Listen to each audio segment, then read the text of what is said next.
ช่วงเช้า9 นาฬิกาท่านร่วมบุญได้กุศลโดยพร้อมเพรียงกัน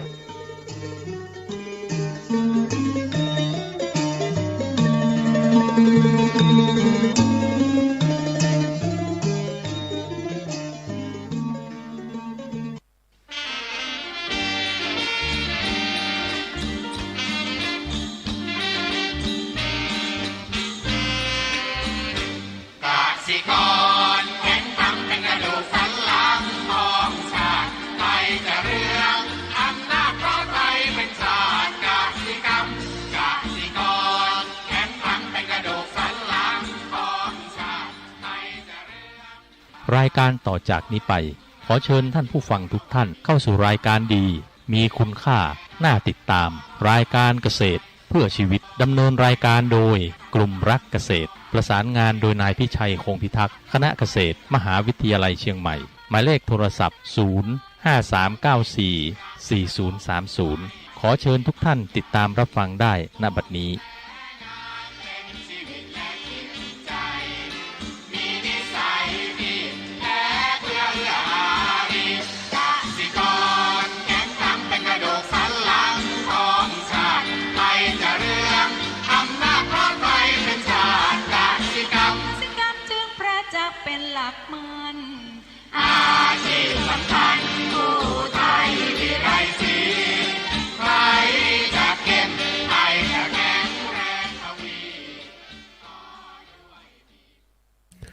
สวัสดีครับท่านผู้ฟังพบกับรายการเกษตรเพื่อชีวิตสำหรับวันนี้เสนอเรื่องการประกอบการธุรกิจให้ก้าวหน้าก่อนก็สู่รายการก็มีธรรมะมาฝากท่านผู้ฟังอันนี้หัวข้อคือมาจากใบปลิวของสถาบันพลังกิจานุภาพนะที่ให้ความรู้เกี่ยวกับการที่คนควรที่จะเข้ามาทำสมาธิในความหนึ่งคือเรื่องของการดูแลสุขภาพใจด้วยการทำสมาธิช่วยการทำงานมีประสิทธิภาพชีวิตมีความสุขมากขึ้นการมีสุขภาพใจดีนั้นมีความสุขทำกิจการงานต่างๆก็สามารถทำได้มากกว่าคนที่เสียสุขภาพจิตในสังคมต่างๆนั้นต้องการบุคคลที่มีสุขภาพใจซึ่งจะทำให้สังคมเกิดประสิทธิภาพเพราะจะมีบุคคลที่เสียสละเพิ่มขึ้นในกิจการต่างๆไม่ว่าจะเป็นด้านไหนงานจะเพิ่มกำลังงานหรือประสิทธิภาพนั้นอีกหลายเปอร์เซ็นต์โดยเฉพาะความมีชีวิตชีวาหมายความว่ามีความแจ่มใสมีคุณธรรมอันเรียกว่ามีความไม่เห็นแก่ตัวมีความเมตตากรุณามีเหตุผลหมายความง่ายๆคือพูดกันรู้เรื่องสิ่งที่มนุษย์ต้องการก็เกิดขึ้นกับสุขภาพใจรวมความว่าสุขภาพใจมีความสำคัญมากต่อมวลมนุษยชาติพระธรรมมงคลญาณหลวงพ่อวิยังศิรินทโลประธานผู้ก่อตั้งสถาบันพลังกิจานุภาพนะอันนี้หัวข้อนี้ก็นำมาฝากท่านผู้ฟังเพราะว่าเป็นเรื่องที่สำคัญนะว่าคนเรานั้นจำเป็นจะต้องมีเขาเรียกสุขภาพของจิตใจสุขภาพใจนั่นแหละจิตกับใจก็เป็นตัวเดียวกันแต่บางที่ก็บอกว่าจิตคืออาการของใจคือเป็นกลางๆกันแล้วแต่จะคิดแต่คนก็จะรวมความว่าจิตใจทีนี้การจะมีจิตใจมีสุขภาพที่ดีคนต้องทำสมาธิเนี่ยคือความมาฝึกจิตใจให้มีความตั้งมั่นอยู่ในอารมณ์เดียว มีความเป็นหนึ่งที่เกิดขึ้นความเป็นหนึ่งที่เกิดขึ้นทำให้คนมีสติทำให้เกิดปัญญาคนมีสติปัญญาทำให้รู้เท่าทันอารมณ์ก็ทำให้จิตเป็นกลางอันนี้สำคัญนะจิตเป็นกลางเนี่ยมันจะรู้อารมณ์ต่างๆที่มากระทบมีหลายอารมณ์มากมายทีเดียวที่นะทีนี้คนที่จัดการกับอารมณ์ต่างๆอย่างถูกต้องพิจารณาอารมณ์ปุ๊บก็หยุดได้อารมณ์นี้ไม่ดีก็หยุดได้อารมณ์ต่างๆหยุดได้ก็เป็นสิ่งสำคัญคือรู้เท่าทันอารมณ์นั่นแหละอันไหนดีอันไหนไม่ดีก็จัดการอย่างถูกต้องทำให้คนเรามีสุขภาพจิตที่ดีนะนี่ก็เป็นสิ่งสำคัญนะถ้าคนมีสุขภาพจิตที่ดีก็อยู่สังคมมีความเมตตากรุณาต่อกันไม่เห็นกับตัวเองก็ได้ก็จะเกิดขึ้นนะเพราะฉะนั้นท่านสาธุชนหรือปุถุชนท่านใดที่สนใจจะฝึกสมาธิทำสมาธิก็ไปเรียนที่สถาบันพลังจิตานุภาพที่มีอยู่ทุกกระจายอยู่ทุกจังหวัดทั่วประเทศช่วงเวลาเรียนก็มีเรียนทุกวันจันทร์ถึงศุกร์ก็ตั้งแต่5 โมงจนถึง2 ทุ่มหรือวันเสาร์อาทิตย์ก็ตั้งแต่วันจันทร์วันเสาร์อาทิตย์ก็ตั้งแต่8 โมงครึ่งจนถึง4 โมงครึ่งเรียนเป็นเวลา6 เดือนเพื่อทำให้ท่านได้มีโอกาสฝึกสมาธิด้วยเพราะว่าการเรียนนี้จะมีทั้งภาคทฤษฎีและปฏิบัติต้องอาศัยเวลาปฏิบัตินานพอสมควรเพื่อให้ก็เรียกเกิดสมาธิเกิดความเห็นประจักษ์แจ้งแก่ใจก็เกิดความที่เรียกว่าได้ผลประโยชน์และนำมาปฏิบัติอย่างต่อเนื่องก็จะเกิดประโยชน์ต่อท่านสมาธินั้นต้องทำทุกๆวันนะท่านผู้ฟังจะมีประโยชน์อย่างมากบางคนบอกทำสมาธิแบบนู้นแบบนี้แต่นี่เป็นสมาธิเรียกว่าทำสมาธิได้ก่อนให้สมาธิมีความตั้งมั่นจนถึงฌาน 4ยกจิตเข้าสู่วิปัสสนาญาณอันนี้เขาก็สู่วิปัสสนานะเขาเห็นรู้แจ้งจริงตามความเป็นจริงนะอันนี้ก็เป็นขั้นตอนสูงสุดของวิปัสสนานะจริงๆเราเริ่มจากสมถะหรือสมาธินี่แหละเป็นสิ่งสำคัญเป็นเบื้องต้นเราสามารถใช้ประโยชน์ในชีวิตประจำวันของเราก็ได้นะก็ฝากไว้เป็นข้อคิดนะวันนี้หัวข้อของเราก็คือเรื่องของการประกอบธุรกิจให้ก้าวหน้าคำว่าการประกอบ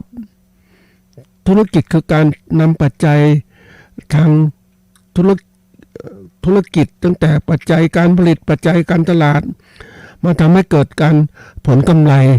ที่เกิดขึ้นก็คือธุรกิจนั่นแหละกิจการที่ทำให้เกิดกำไรทีนี้คำว่าให้เนี่ยก็คื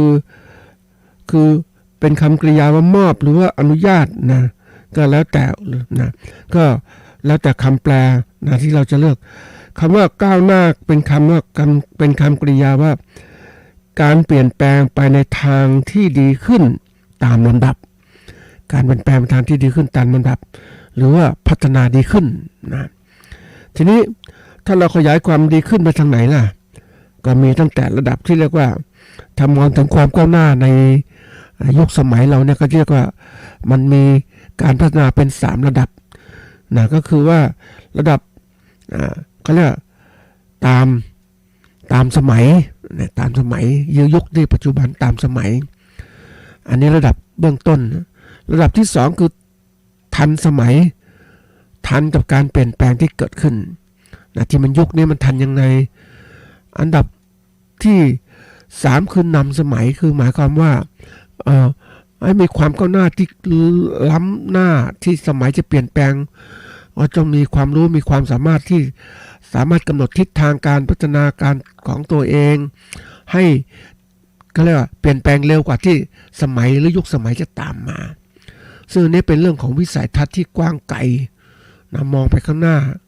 นะแล้วเราก็รีบปฏิบัติเนี่ยนะให้มันจะก้าวหน้าขึ้นคนส่วนใหญ่เนี่ยก็ชอบปฏิบัติคือชอบตามไปเรื่อยๆตามสมัยไปเขาชี้นำเป็นกระเดินไปตามอย่างเนี้ยมันตามสมัยมันไม่ทันกับการเปลี่ยนแปลง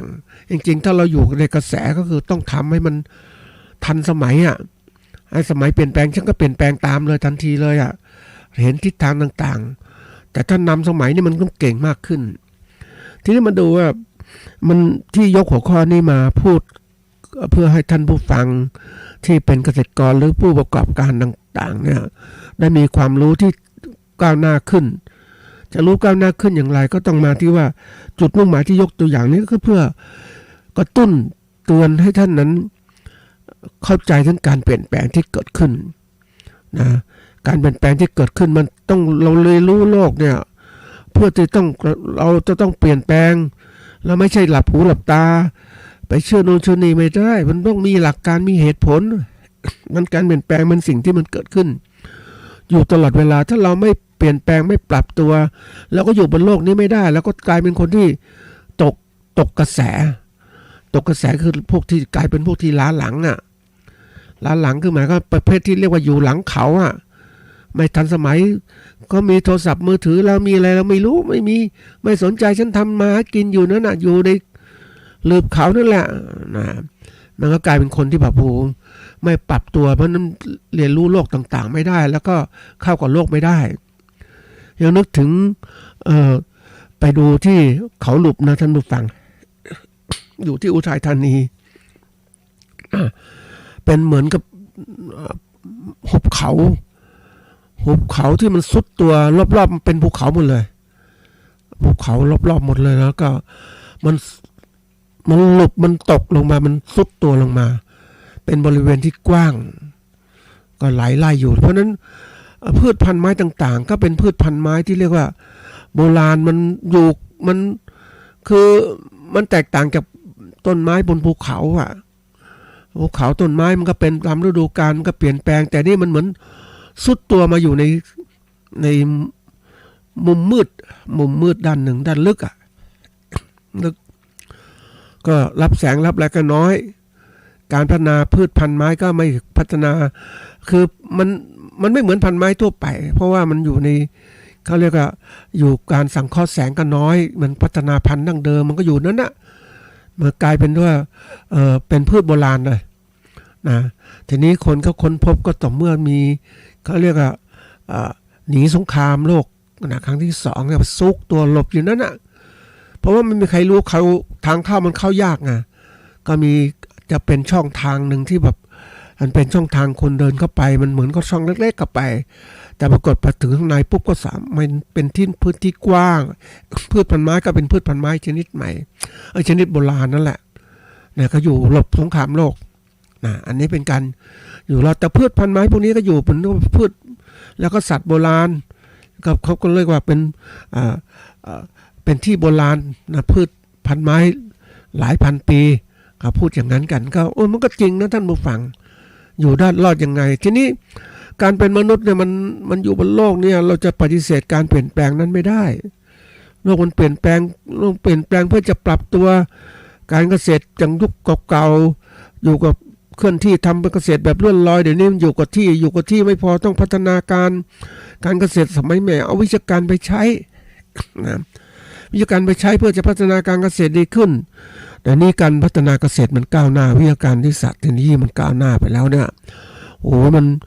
การเกษตรอย่างที่ทำไมบริษัทหนึ่งนะท่านผู้ฟังส่งออกไก่ไปต่างประเทศไก่มีคุณภาพมากเลยนะเนื้อก็ดีอะไรก็ดีมันดีมันมาอย่างไงอร่อยก็เพราะว่าไก่ก็พันธุ์ดีแหละพันธุ์ดีเลี้ยงด้วยอาหารดีๆที่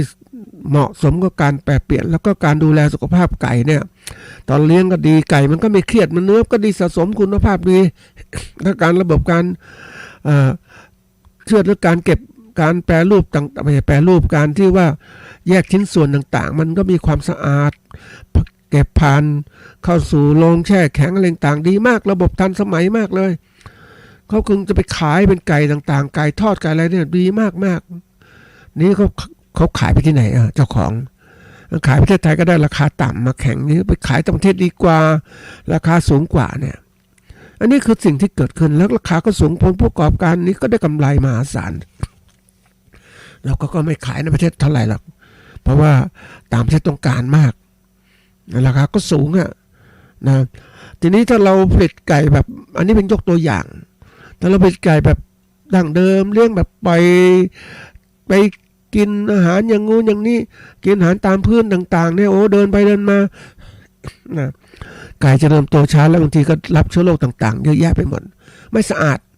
ขายก็ไม่ได้มาตรฐานการปฏิบัติการทางการเกษตรที่ดีเหมือนคนเลี้ยงวัวท่านผู้ฟังก็ปล่อยวัวปล่อยอะไรไปกินไปหากินหญ้าอะไรต่างๆมันก็ไม่ใช่เป็นวัวขุนมันเป็นวัวที่ไม่มีคุณภาพนะก็เหนียวมันมีใครกินเท่าไหร่ไม่ต้องที่ต้องการแต่ถ้าเนื้อที่มันผ่านการเลี้ยงที่ดีเหมือนเนื้อพันธุ์ญี่ปุ่นนะที่แบบโอ้เนื้อจากวัวนี่โอ้คุณภาพสูงมากเลยโอ้ขายราคาสูงนี่คือตัวอย่างเพราะนั้นยกมาเป็นดูว่าให้ดูว่านี่คือความก้าวหน้าทางวิทยาศาสตร์ที่นี่ทำให้ความเจริญก้าวหน้าในการผลิตสินค้าเกษตรแล้วก็ตลาดก็ต้องการด้วยเนี่ยมันต้องเป็นอย่างนี้ท่านผู้ฟังโลกปัจจุบันเนี่ยมันต้องบอกว่าทำไมรัฐบาลกำหนดหลักเกณฑ์การปฏิบัติการที่ดีจากการเกษตรนะอันที่หนึ่งนะมาตรฐานที่ดีเกษตรปลอดภัยต่างๆมาตรฐาน SACCP มาตรฐานของเดี๋ยวนี้มีมาตรฐานตัวใหม่คือBCG นะเข้ามาแล้ว BCG เนี่ยจะควบคุมถึงไม่ให้มีผลเสียต่อสิ่งแวดล้อมต่างๆทั้งหมดเลยโอ้ยเพราะฉะนั้นถ้าเราจะผลิตสินค้าเกษตรถ้าเราไม่มีมาตรฐานเหล่านี้มันก็ไปสู้ขายข้างนอกไม่ได้ขายกินในหมู่บ้านนั่นแหละมันก็แค่นั้นแหละเราก็ทำได้นิดหน่อยเองขายเท่านั้นประชาชนมันน้อยยิ่งไปดูตัวเลขนะท่านผู้ฟังโอ้ประเทศไทยเลยประชากรเราน้อยลงนะท่านผู้ฟังแล้วพูดตรงๆแล้วเนี่ยเพราะการเกิดประมาณ100,000 กว่าเท่านั้นเองประชากรโลกประชากรประเทศไทยก็มีผู้สูงวัยจำนวนมากทีเดียวนะ60 กว่าล้าน65 ล้าน66 ล้านแถวๆเนี่ย67 ล้านไม่แน่ใจตัวเลขเพราะว่าดูเมื่อคืนนี้ก็เฮ้ยก็จริงนะผิดกับต่างประเทศเลยมันเขาเจริญโตมากพวกแรงงานมากแต่เราเนี่ยโอ้โหหดตัวอย่างมากแล้วก็กลายเป็นประชากรประเทศที่สูงวัยมากขึ้นคนเกิดใหม่ก็มีต้องอาศัยแรงงานต่างประเทศมานี่คือสิ่งที่เราต้องเรียนรู้ท่านผู้ฟังว่าโลกมันปรับเปลี่ยนแล้วเนี่ยเราต้องกระตือร้นในการเปลี่ยนแปลงนะถ้าเราไม่เปลี่ยนแปลงไม่กระตือร้นมันไปไม่ได้อันนี้ก็นะเราก็ต้องเรียนรู้ว่าเราอยู่บนโลกของความเป็นจริงมันจะต้องเปลี่ยนแปลงแล้วทำตัวคือศึกษาให้มันมากขึ้นเราจะเห็นการเปลี่ยนแปลงที่เกิดขึ้นนะอันวัตถุประสงค์อันที่สองก็คือว่าเพื่อจะทำให้การประกอบการธุรกิจของท่านเนี่ยได้มองเห็นว่าท่านต้องมีการก็เรียกอะไรหาข้อมูลต่างๆนะจะพัฒนาในการกิจการต่างๆให้มากขึ้นต้องหาข้อมูลนะท่านผู้ฟังเตรียมมองเห็นโลกเปลี่ยนแปลงยังไงมันมีหนังสือเล่มหนึ่งที่เขียนเรื่องการเปลี่ยนแปลงตอนแรกเราก็ไม่สนใจเท่าไหร่นะแต่ว่ามันเขียนดีมากการเปลี่ยนแปลงต่างๆที่มันเกิดขึ้นแต่ก่อนการเปลี่ยนแปลงมันเกิดขึ้นโดยตามธรรมชาติที่เปลี่ยนไปต่างๆคนก็คิดธรรมดาแต่เดี๋ยวนี้มันไม่ใช่ละการเปลี่ยนแปลงมันเกิดขึ้นโลกมันเปลี่ยนแปลงจากโลกเป็นสีน้ำเงินการเปลี่ยนแปลงตอนนี้มันก็จะกลายเปลี่ยนแปลงเพราะมนุษย์มากขึ้นมนุษย์เป็นผู้ที่ทำลายต่างๆสร้างผลเสียที่เกิดขึ้นต่อมลภาวะสิ่งแวดล้อมต่างๆโลกก็ร้อนขึ้นอะไรร้อนขึ้นนี่มนุษย์ทำให้เกิดการเปลี่ยนแปลงมนุษย์มากใช่ไหมเพราะฉะนั้นในการเปลี่ยนแปลงก็เร็วขึ้นกว่าที่ธรรมชาติเป็นตอนธรรมชาติมันเป็นค่อยๆเป็นค่อยๆไปเพราะว่ามันเป็นธรรมชาติมันค่อยๆเพราะว่ามันมีปัจจัยที่ก่อให้เกิดการเปลี่ยนแปลงไม่มากไม่หลากหลายสาเหตุแต่ตอนนี้มันหลากหลายสาเหตุเพราะมนุษย์ก็ทำขึ้นนะทำให้เกิดการเปลี่ยนแปลงที่เกิดขึ้นนี่คือตัวสำคัญการดำเนินการธุรกิจพัฒนาธุรกิจของเราก็ต้องมีการเปลี่ยนแปลงเพื่อจะปรับตัวที่นี่จะเปลี่ยนแปลงก็ต้องหาข้อมูลว่าโลกมันเปลี่ยนแปลงไงบ้างแล้วก็เราต้องปรับตัวไงต้องหาช่องทางของการพัฒนาธุรกิจของเราให้มันดีขึ้นไม่ใช่ว่าทำการเกษตรอยู่แบบเนี้ยแบบเดิมอยู่นั่นน่ะแบบเดิมไม่พัฒนามันจะไปไหวยังไงคิดเรื่องจริงนะท่านผู้ฟังเราทำเกษตรมองเฉพาะหมู่บ้านของเราทำแค่นี้ขายกินในหมู่บ้านนะแค่นี้แล้วก็แค่นั้นนะไม่ต้องพัฒนาอะไรมากเพราะหมู่บ้านเราก็อยู่อย่างเงี้ยแต่ที่ในหมู่บ้านของเรานะพูดตรงๆมันแต่ก่อนมันไม่มีความเจริญนะมันอยู่กันทันได้กินได้แต่นี้ความเจริญมันเข้าไปเมื่อเข้าไปแล้วในหมู่บ้านปุ๊บมีร้านสะดวกซื้อมีนู่นมีนี่เข้าไปเสื้อผ้าอาภรณ์ต่างๆดีเพราะนั้นเราต้องกินต้องใช้มากขึ้นแล้วมันก็เกิดการเปลี่ยนแปลงคนมีความรู้มากขึ้นจะซื้อสินค้าไม่เอาสินค้าในชุมชนมันไม่ทันสมัยมันต้องเอาอย่างนี้สินค้าแบรนด์เนมต่างๆมันจะเกิดขึ้นเนี่ย มันเห็นเลยท่านผู้ฟังมันเหมือนบังคับกันไม่เกิดกันโลกที่มันพัฒนาแล้วมันก็ตายเขาเรียกกระจายความเจริญไปสู่โลกที่ไม่พัฒนาทำให้คนที่ไม่พัฒนาต้องพัฒนาถ้าไม่พัฒนาก็อยู่ไม่ได้เขาก็จะกลืนกินทุกสิ่งทุกอย่างคำว่ากลืนกินหมายความไงก็คือก่อให้เกิดการเปลี่ยนแปลงเมื่อเราเนี่ยนึกถึงทำไมเราวันก่อนไปเจอนะท่านผู้ฟังก็คืออุตสาหกรรมเสื้อผ้าของเราแต่ก่อนเสื้อผ้าของเราผลิตแบบชุมชนที่คิดกันไม่ว่าจะปักถักทอต่างๆนะทำแบบเนี้ยฝีมือทีนี้มีร้านหนึ่งเนี่ยเป็นที่ทำพยายามพัฒนาแต่พัฒนาไปแล้วเนี่ยมันก็สีสันต่างๆมันไม่คือเอาสีธรรมชาติต่างๆย้อมเองเลยเองมันก็สวยนะท่านผู้ฟังมันสวยมันดูดีแต่มันไม่สีไม่ฉูดฉาดมันต่างประเทศเสื้อผ้ามันแบรนด์เนมต่างๆแล้วการค้าขายก็มันก็รูปแบบออกแบบสินค้าเสื้อผ้ามันไม่ทันสมัยท่านผู้ฟังมันเหมือนกับออกแบบไม่ง่ายเพราะว่าการออกแบบจริงๆมันต้องทันสมัยที่ทันกับความเปลี่ยนแปลงของคนที่ต้องการทีนี้เขาก็ทำได้ดีของเขาดีของเขาก็ดูดีนะท่านผู้ฟังเสื้อผ้าธรรมชาติทุกอย่างเลยคล้ายๆกับออร์แกนิกแต่มันขายไม่ได้มันเพราะอะไรเพราะว่าไอ้คู่แข่งของเขาคู่แข่งที่มาเนี่ยมันเหมือนกับว่าเสื้อผ้าแทนที่เป็นผ้าฝ้ายมันเป็นผ้าอย่างอื่นขึ้นมาผสมนี่แล้วก็ใส่สบายแล้วสีสันสูตรฉาดต่างๆมีแบรนด์เนมรับรองมีทุกอย่างเลยก็เลยไปดูเขาออกร้านโอ้โหมันขายไม่ก็ได้ก็ต้องสารเขานะท่านผู้ฟังเพราะว่าคนถ้าคนเราเนี่ยไม่เปลี่ยนแปลงความรู้ต่างๆหรือค่านิยมเดิมๆอยู่นะก็คงจะซื้อเสื้อผ้าอย่างนี้ใช้แต่คนมันเปลี่ยนแปลงนะท่านผู้ฟังตัวคนมันเปลี่ยนเพราะว่าคนเรามันรับความรู้ต่างๆมันก็อย่างนี้ยังไปดูเสื้อผ้าแบรนด์เนมที่ขายในห้างต่างๆคนก็ซื้อเยอะแยะเลยมันแพงก็ซื้อเพราะนั้นมันเปรียบเทียบกันเพราะอะไรที่ทำให้เกิดการค้าการขายที่ไม่ดีอย่างนี้สำหรับเสื้อผ้าของเราเพราะว่าคนมันเปลี่ยนการปรับเปลี่ยนก็ต้องเปลี่ยนทีนี้คนเนี่ยต้องฟังเวลานึกถึงคนที่เย็บผ้าตัดผ้าต่างๆแต่ก่อนตัดผ้าในชุมชนก็อยู่ได้รับจ้างตัดผ้าต่างๆมันก็เย็บเสื้อผ้าต่างๆอยู่ได้ตอนนี้มันอยู่ไม่ได้เพราะอะไรมันมีเสื้อผ้าโหลมาแล้วถูกกว่าอะไรกว่าแล้วมันก็ทำลายการทำประกอบการแบบดั้งเดิมของเราที่เป็นแบบทำแบบเดิมๆอยู่เนี่ยมันทำลายหมดเลยนะท่านผู้ฟังมันเหมือนกับว่ามันขึ้นของการพัฒนามันทำลายก็เรียกการพัฒนาที่ล้าหลังทุกอย่างพัฒนานะแต่ว่าพัฒนาที่ช้าไปอันนั้นก็พัฒนาไปไกลนี่คือตัวอย่างเพราะนั้นเวลาที่เราทำธุรกิจเนี่ยก็ต้องดูเวลาทำแล้วต้องดูประเมินผลมีการพัฒนาประเมินผลและตามเพื่อจะปรับปรุงแก้ไขทีนี้ก็มาได้คุยกับเจ้าของร้านเขาบอกโอ้โหเขาพยายามทำอย่างดีที่สุดแล้วนะก็ได้เท่านี้แหละก็ทำด้วยอะไรด้วยคนเรามันมีทั้งทำหลายอย่างที่มันต้องคิดทั้งตามทั้งออกแบบต่างๆแต่มันไม่เร็วเหมือนกับที่บริษัทต่างๆมันทำต้องใช้งานใช้เครื่องจักรมาช่วย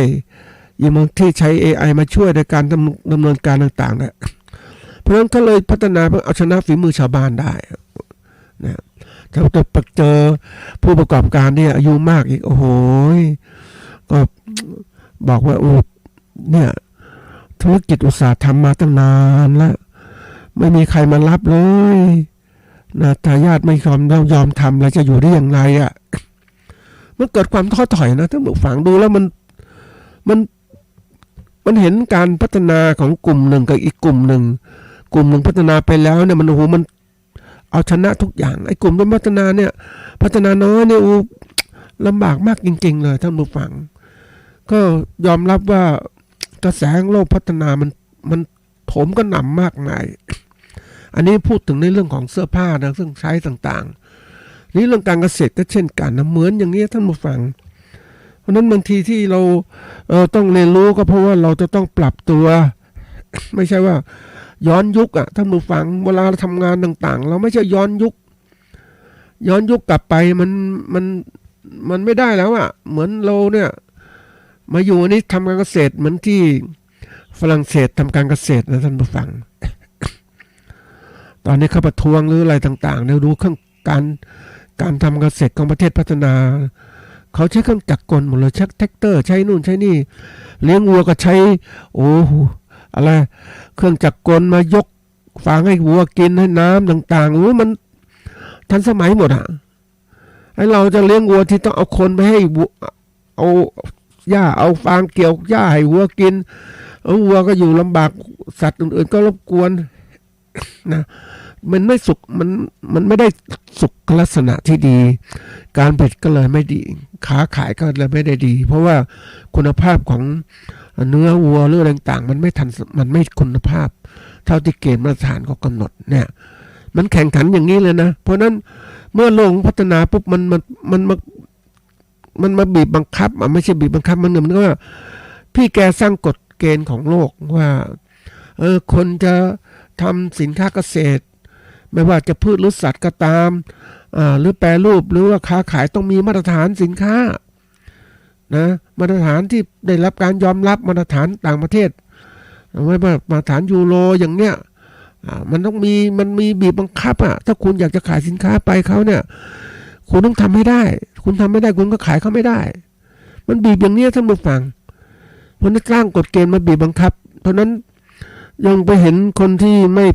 ม่พัฒนาในการผลิตสินค้าเกษตรตัวเองไปวางขายในห้างก็ไม่ได้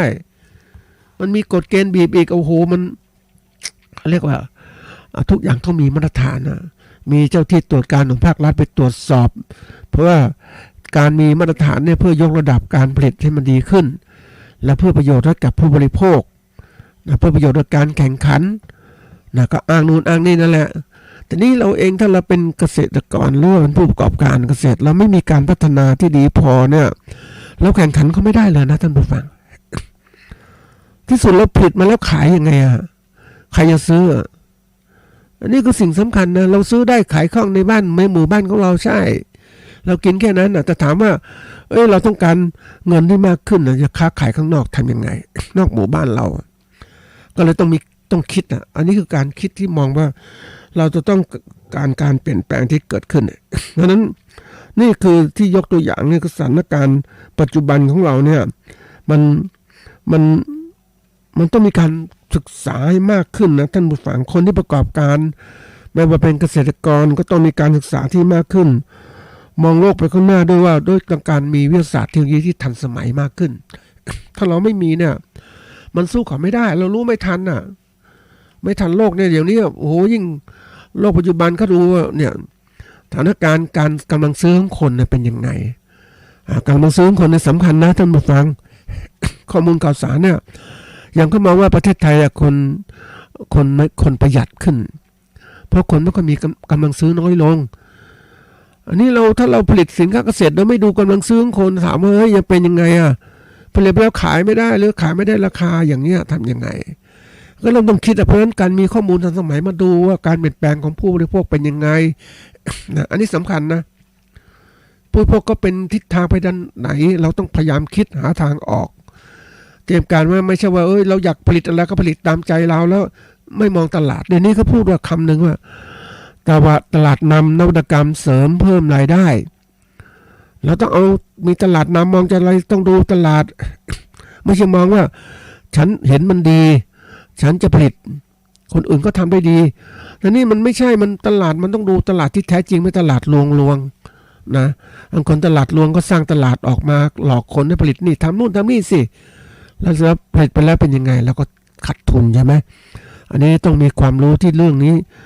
สำคัญนะท่านผู้ฟังอันนี้ดูความรู้ของเราให้พร้อมมาปรับตัวความสามารถให้สูงขึ้นให้มันทันสมัยมีวิสัยทัศน์แล้วก็มีภารกิจที่จะต้องทำให้มันชัดเจนให้มันดูให้มันชัดเจนมีเป้าหมายถัดมาดูไอ้คู่แข่งของเราเนี่ยนี้คู่แข่งมันเยอะมากขึ้นคู่แข่งในหมู่บ้านก็ผลิตสินค้าเรียนแบบกับเรานะมีคู่แข่งที่ผลิตมาอีก เดี๋ยวนี้โลกมันใกล้เคียงกับมันใกล้กันเพราะว่าการคมนาคมขนส่งมันทันสมัยสินค้า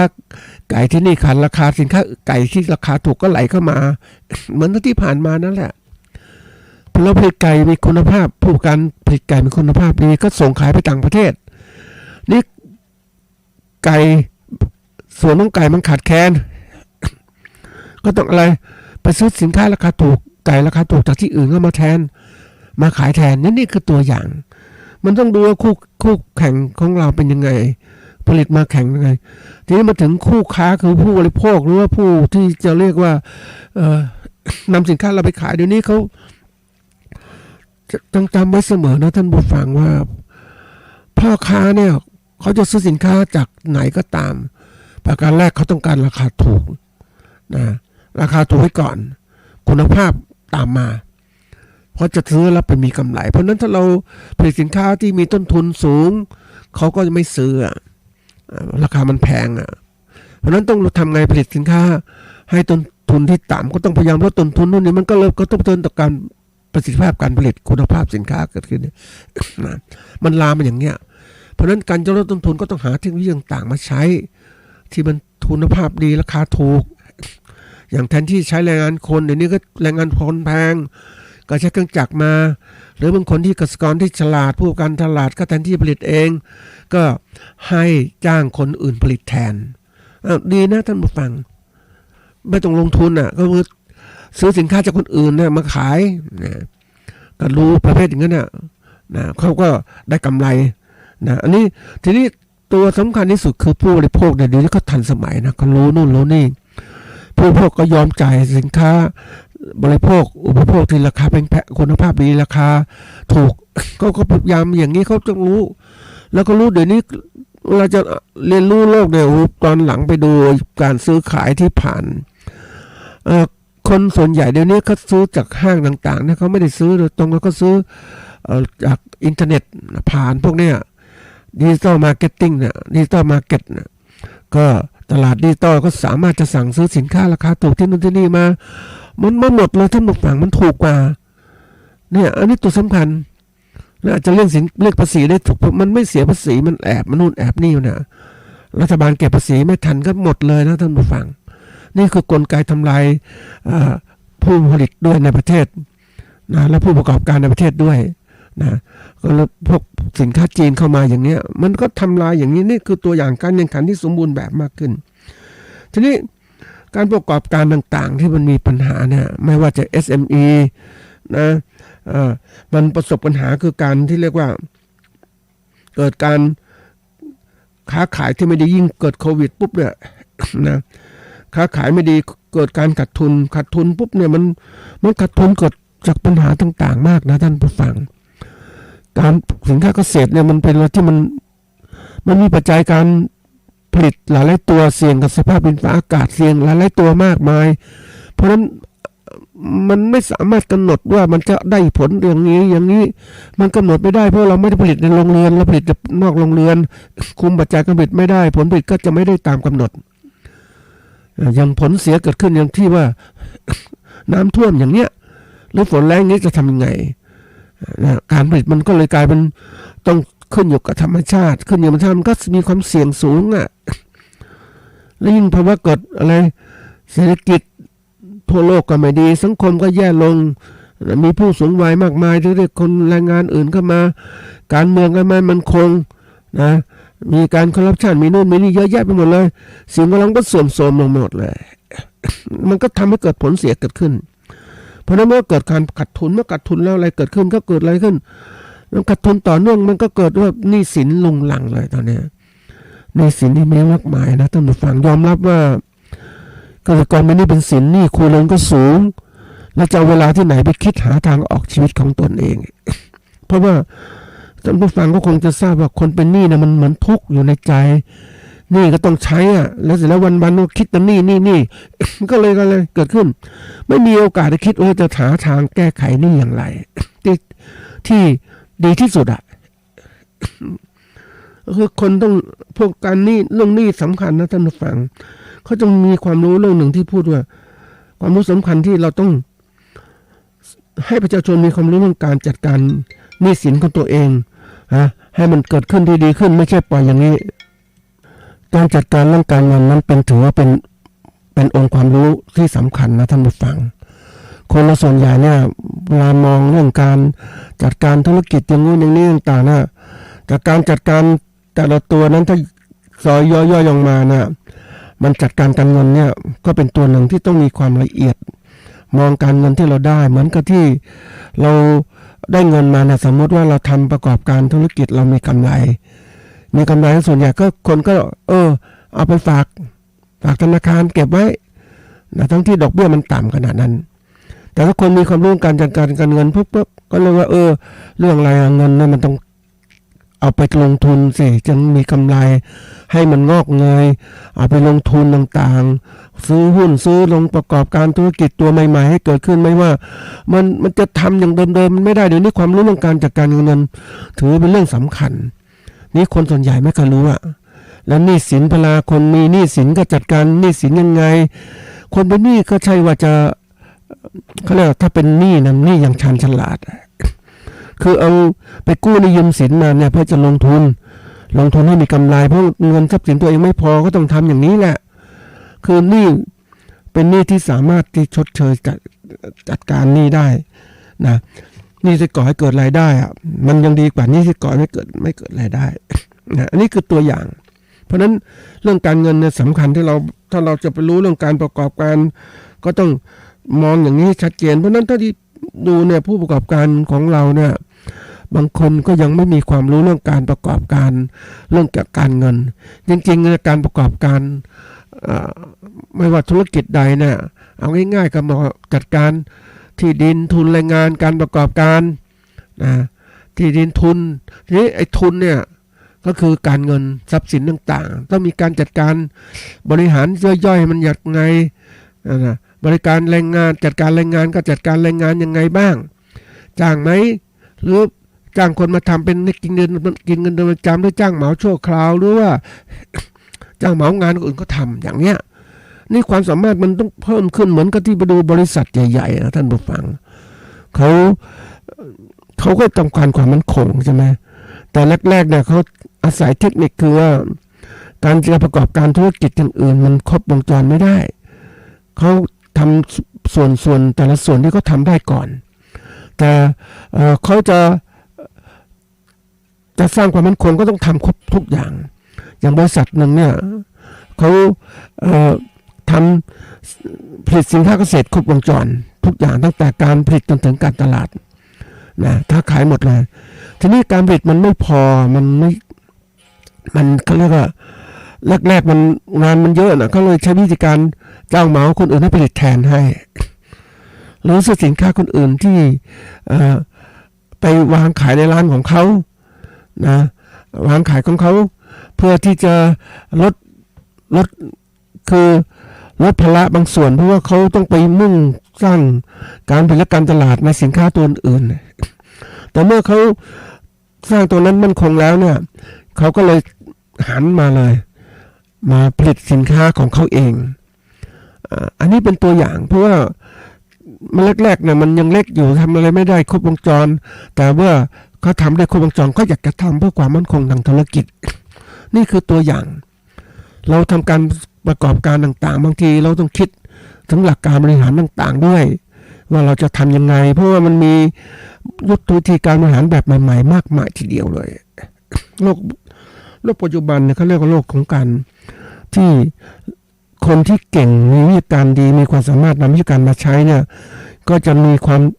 สามารถเอาชนะผู้ที่อ่อนแอหรือไม่มีความรู้ทางวิทยาการต่างๆเพราะนั้นมันก็เกิดการแข่งขันกันมากขึ้นนะท่านผู้ฟังนะคนที่อ่อนแอไม่มีความรู้การเกษตรมันไปไม่ได้ไปดูที่ผู้ประกอบการรายใหญ่ๆที่เขาทำการเกษตรเขาทำได้ขนาดไหนเห็นไหมเขามองแผนการตลาดหมดเลยทุกอย่างครบวงจรนะถ้าเราไม่มีความรู้เราก็กลายเป็นว่าทำไปอย่างนั้นน่ะเป็นผู้ประกอบการผลิตในเครือข่ายมันก็กลายเป็นเหมือนกับว่าทำให้ดูดีถามว่าดูดีแล้วมันเป็นไงแล้วเราผลิตเป็นภายใต้เครือข่ายเขาเนี่ยเหมือนกับว่าคนเราเป็นหุ้นส่วนนะเขาแต่หุ้นส่วนนั้นมันไม่ใช่หุ้นส่วนที่แท้จริงไอ้เจ้าของธุรกิจใหญ่มันอาจจะ ไปเอาคนอื่นมาเป็นหุ้นใหม่มันก็หุ้นลอยๆท่านผู้ฟังเขาจะซื้อพอใจซื้อก็ซื้อจากเราเขาไม่พอใจซื้อจากเราก็ไปซื้อที่อื่นอย่างเงี้ยแล้วเราจะขายใครเรามีตลาดไหมเนี่ยอันนี้สำคัญนะท่านผู้ฟังว่าการเกษตรต้องมองเรื่องการตลาดเป็นตัวนำรัฐไอ้กรมต่างกรมเดี๋ยวนี้เขาต้องพูดว่าตลาดนวัตกรรมเสริมเพิ่มรายได้การผลิตเนี่ยนี่ขนาดกระทรวงเกี่ยวข้องการเกษตรเขาก็เสนอแนวคิดอย่างนี้เพราะเรื่องเกษตรยุคใหม่ๆเกษตรต้องมีตลาดไว้ก่อนละแล้วก็นวัตกรรมเอานวัตกรรมมาใช้ในการเกษตรสมัยใหม่เนี่ยทำยังไงให้การผลิตสินค้าเกษตรนั้นมีคุณภาพดีขึ้นเนี่ยนวัตกรรมต่างๆเยอะแยะเดี๋ยวนี้เราอยากได้ตัวไหนมาไปศึกษามาเลยเรื่องเกี่ยวข้องต่างๆเนี่ยมันมีมากมายนะท่านผู้ฟังเราสามารถไปศึกษาได้เก็บเอาข้อมูลมามันไวนะท่านผู้ฟังคนเราเนี่ยครับแต่ก่อนเนี่ยเขาเรียกคิดเองทำเองทดลองเองต้นทุนก็สูงอะไรสูงมันก็ช้านี้ยุคใหม่ๆเนี่ยเขาก็มีฝ่ายวิจัยเอาข้อมูลมาใช้เลยแล้ววิจัยเองจ้างวิจัยมีบางบริษัทนะท่านผู้ฟังเขาจ้างวิจัยนะแทนที่เขาจะวิจัยเองเขาจ้างคนอื่นวิจัยแล้วก็จดลิขสิทธิ์ข้อมูลเลยเป็นของเขาแล้วก็ดูระบบวิจัยต่างๆต่อไปเขาพัฒนาการก็เขาจ้างนักวิจัยต่อเป็นบริษัทของเขาเลยแรกๆก็เหมือนกับว่าให้คนอื่นวิจัยให้ตอนหลังวิจัยเองเพราะว่าต้องต่อยอดและลิขสิทธิ์เหล่านี้ก็เป็นของเขาเขาก็มีความรู้ใช่ไหมเขาก็สามารถพัฒนาได้เพราะนั้นวันนี้ที่บอกว่า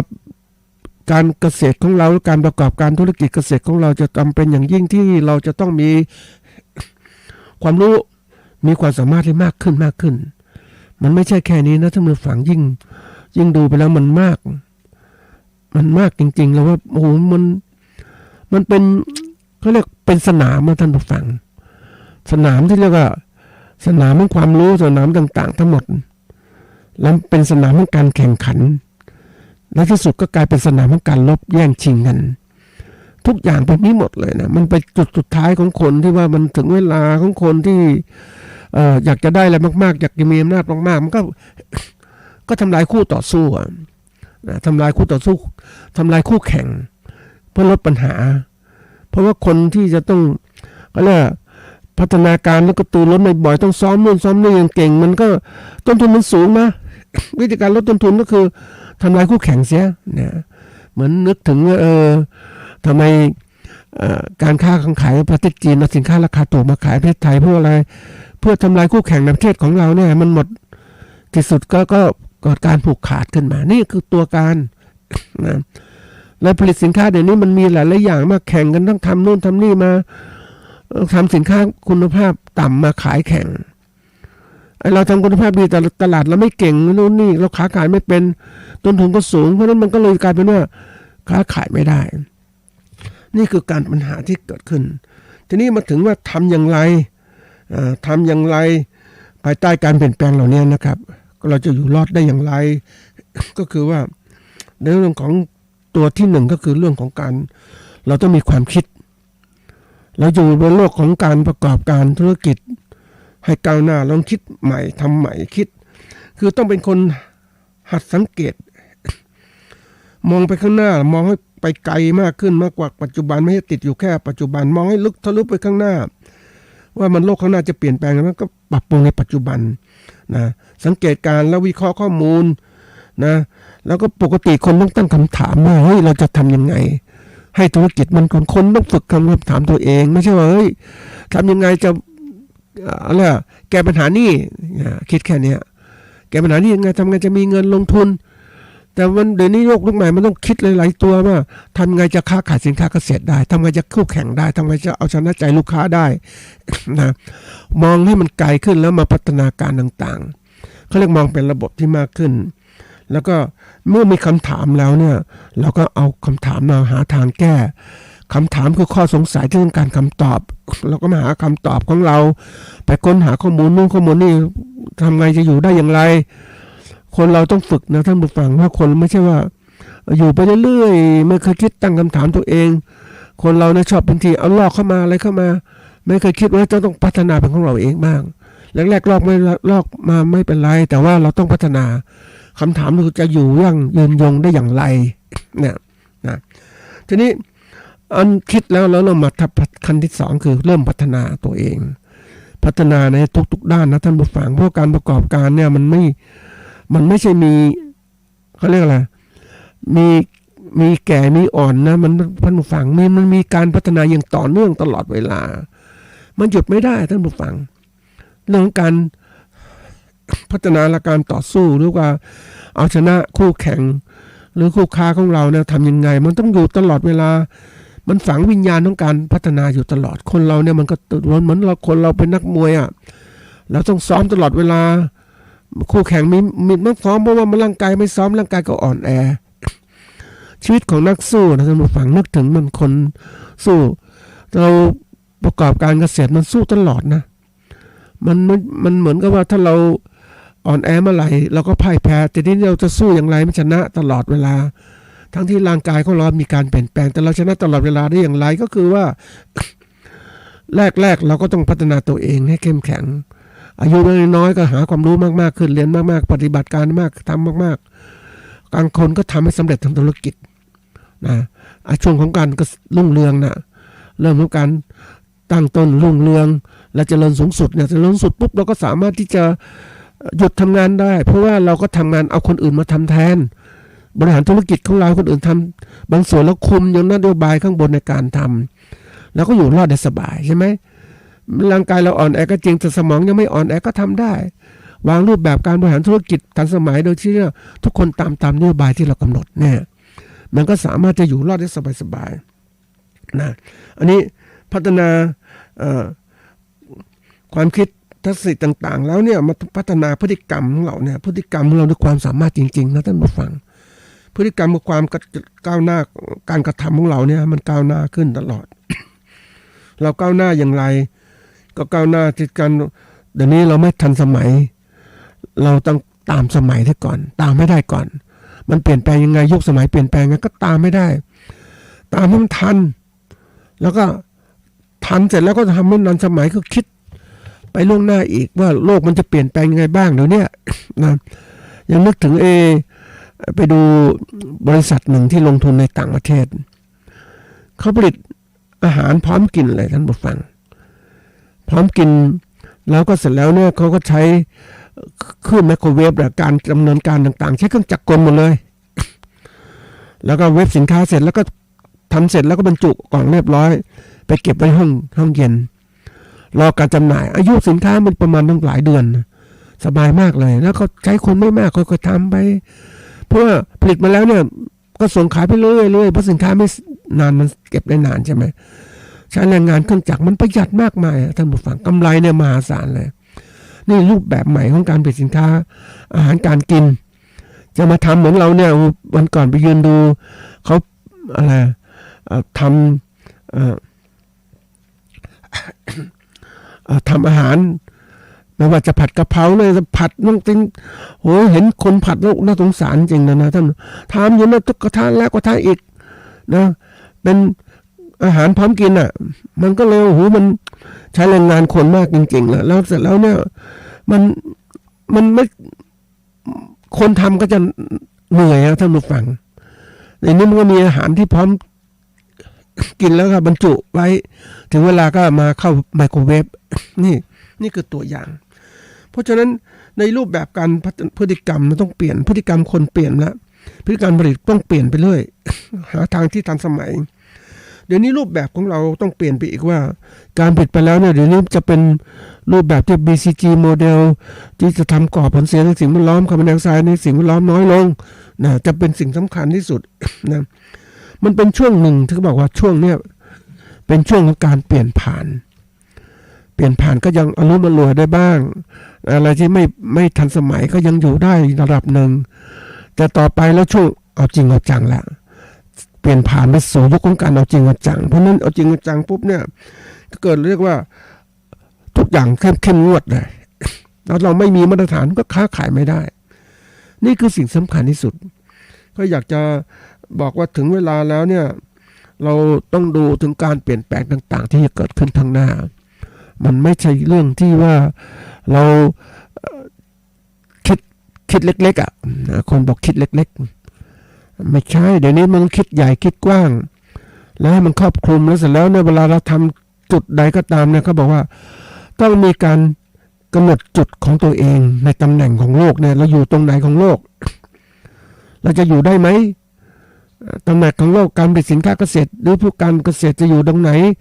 กำหนดทิศทางตัวเองมีเป้าหมายตัวเองยืนบนนั้นได้อย่างไรนะเราจะทำประกอบการได้ดีขึ้นถ้าเราไม่มีตำแหน่งอย่างเนี้ยทำไปเรื่อยๆอยู่ไปเรื่อยๆมันก็ใครเป็นคนเรื่อยๆเฉยๆก็กลายว่ามันก็ชักช้าก็คือมันหย่อนยานทำอะไรก็ไม่ทันนะมันก็กลายเป็นอะไรไม่สามารถจะอยู่รอดได้ข้างหน้าเราต้องยอมรับนะท่านผู้ฟังเรายังมีความแข็งแรงอยู่ก็รีบทำให้เต็มที่เพื่อเราจะต้องมีสร้างความแข็งแกร่งในการต่อสู้และแข่งขันไม่ใช่เรายอมรับเลยว่าวันนี้เราแข่งขันเราเก่งแล้วเราแข่งเราไม่ต้องพัฒนาแล้วเราหยุดได้เราเก่งแล้วเราถ้าเราจะเปลี่ยนแปลงเรายอมรับมันได้อันนี้คือคนเหมือนกับว่าไม่มีชีวิตอ่ะคนมีชีวิตมันต้องคิดตลอดเวลา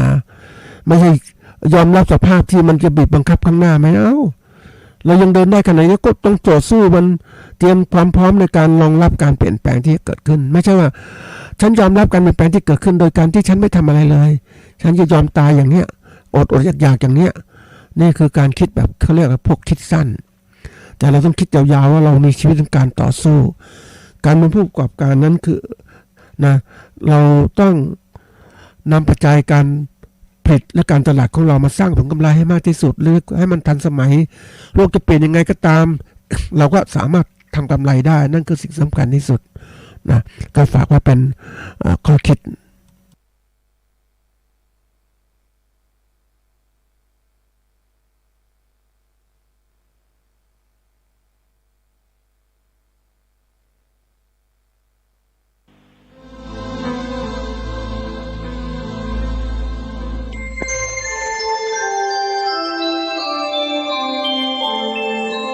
ขณะนี้